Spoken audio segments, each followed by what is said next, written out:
हा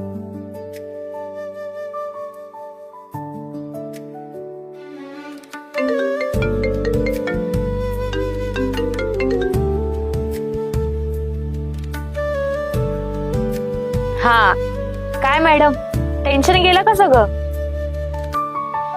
की बोलवू त्या माणसांना परत?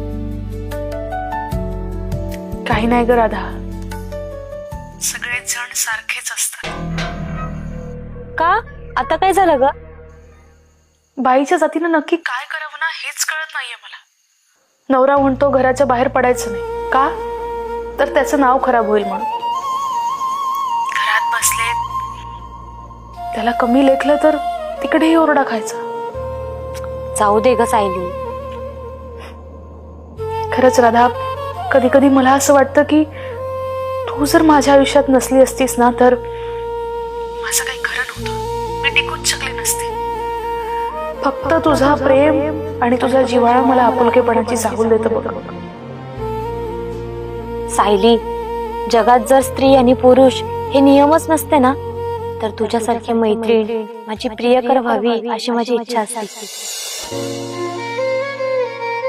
माझी सुद्धा.